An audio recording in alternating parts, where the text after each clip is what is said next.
नमस्कार दोस्तों, कैसे हैं आप लोग। उम्मीद करता हूं आप लोग बहुत अच्छे होंगे और आपकी तैयारी बहुत अच्छे से चल रही होगी।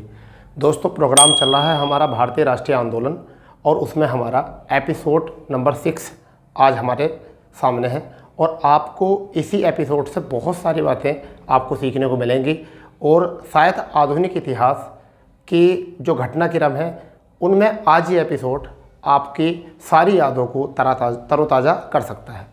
तो दोस्तों, आज जो हमारा टॉपिक है एपिसोड नंबर 6 का, वह टॉपिक दो टॉपिक है। एक तो गदर पार्टी और गदर पार्टी से ही जुड़ता हुआ एक टॉपिक है हमारा, यानी कि कामागाटा मारू प्रकरण। तो आज हम अपने माइंड में पूरी तरीके से बैठाना चाहते हैं इन दोनों बातों को। गदर पार्टी और कामागाटा मारू घटना क्या थी, ऐसी क्या परिस्थिति देश में बनकर आई कि हमें गदर पार्टी की स्थापना करनी पड़ी, और ऐसा क्या माहौल था, क्या ऐसी समस्या थी, क्या ऐसी परेशानियों का सामना करना पड़ा कि जो देश में इतना बड़ा प्रकरण हुआ, कामागाटा मारू प्रकरण। तो आज सारी बातें जो है अच्छे तरीके से डिस्कस करते हैं, फिर उसके बाद में निकालेंगे की पॉइंट जो हमारे प्रत्येक परीक्षा में हमारे लिए हो सकते हैं बहुत ज़्यादा अहम। तो इतनी चीज़ें सीखने के लिए और वीडियो शुरू करने से पहले उन सभी भाइयों से हाथ जोड़ के विनती है, प्रार्थना है कि जिन्होंने अभी तक चैनल को सब्सक्राइब नहीं किया है वो चैनल को सब्सक्राइब करें, ठीक है, लाइक करें और ज़्यादा से ज़्यादा अपने दोस्तों में शेयर करें। तो शुरू करते हैं, क्या है घटनाक्रम। चलिए बात करते हैं क्या कि गदर पार्टी, ठीक है, सबको पता है इतना गदर पार्टी की स्थापना 1913 में की गई थी, परंतु हम बात करते हैं कुछ अलग तरीके से। गदर पार्टी का नाम क्यों पड़ा? देखिए, गदर पार्टी का नाम क्यों पड़ा और पार्टी क्यों बनी।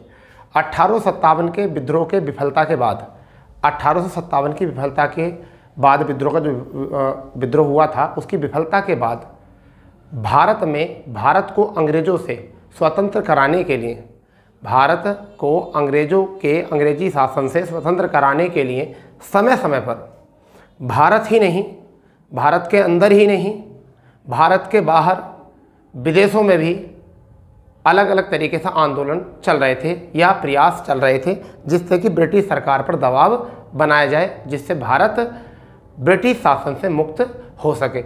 उसी बाह्य प्रयास को चलते हुए एक भी गदर पार्टी भी एक प्रयास था, एक आंदोलन था। ये हुआ कि इस तरीके से हमारी गदर पार्टी की स्थापना हुई। अब बात करते हैं गदर पार्टी नाम कैसे पड़ा।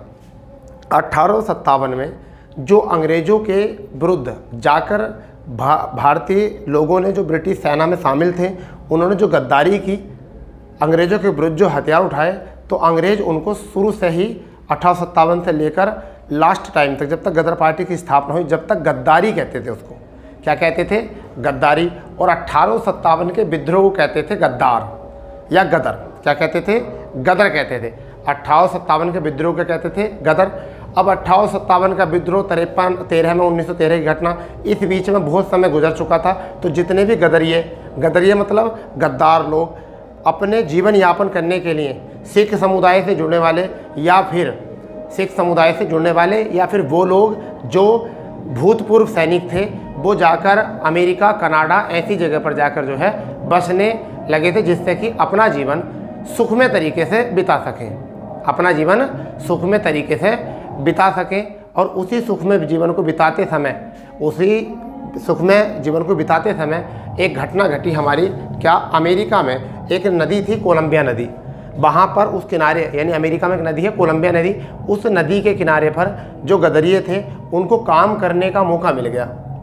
और जब काम करने का मौका मिल गया तो उसी काम के चलते 15 जुलाई 1913 को मिलों में रहने वाले व्यक्तियों ने एक प्रस्ताव पारित किया कि क्यों ना हम सब लोग मिलकर एक ऐसा प्रस्ताव, हथियारबंद प्रस्ताव पारित करें, जिससे कि ब्रिटिश शासन से भारत को स्वतंत्रता मिल सके, ठीक है। और उसी एकजुटता को उसी घटना को, 1857 की जैसी घटना को जो गदर कहते थे, उसी गदर के नाम पर इस पार्टी का नाम रखा गया, गदर पार्टी, ठीक है। अब बात करते हैं क्या है, इसे गदर आंदोलन भी कहा जाता है। क्या कहा जाता है? गदर आंदोलन भी कहा जाता है। और 1 नवंबर 1913 में सैन फ्रांसिस्को में, अमेरिका में, कहाँ पर?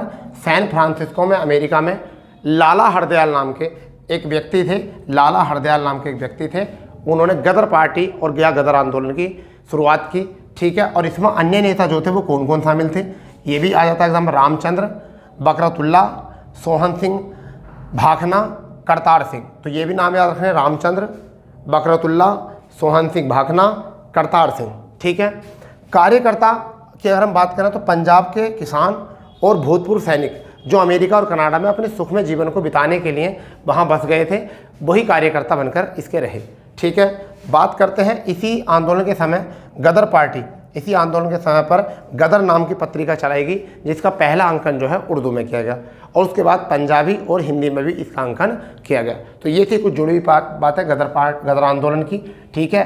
भारतीय चाहते थे बाह्य यानी कि भारत के अंदर ही नहीं, भारत के बाहर विदेशों से भी ब्रिटिश शासन पर दबाव बनाना, जिससे कि वह भारत को आसानी से स्वतंत्र करा सकें। ठीक है। इसी घटना को और आगे बढ़ाते हुए, इसी आंदोलन को और आगे बढ़ाते हुए हांगकांग में एक भारतीय मूल के निवासी रहते थे, हांगकांग में एक भारतीय मूल के निवासी रहते थे जिसको हम कहते हैं सिख गुरुदत्त। कौन थे? गुरुदत्त सिंह। ये कहाँ रहते थे? हांगकांग में रहते थे। इन्होंने क्या काम करा, कामागाटा मारू नाम के एक जापानी जहाज को खरीद लिया। क्या कर लिया? कामागाटो मारू जहाज को खरीद लिया, कुछ कहते हैं लीज पे ले लिया, नहीं किराए पे ले लिया। और उसमें 376 व्यक्तियों को, जो दक्षिण पूर्व एशिया के लोग थे, कहाँ के थे? दक्षिण पूर्व एशिया के जो लोग थे, 376 यात्रियों को लेकर कहाँ चले गए? वैंकूवर लेके चले गए, यानी अमेरिका की तरफ लेके जा रहे थे, क्योंकि अमेरिका में सैन फ्रांसिस्को में आंदोलन चल रहा था। तो चाह रहे थे कि यहाँ से भी जगह जगह से जो लोग हैं वो आंदोलन का हिस्सा बने।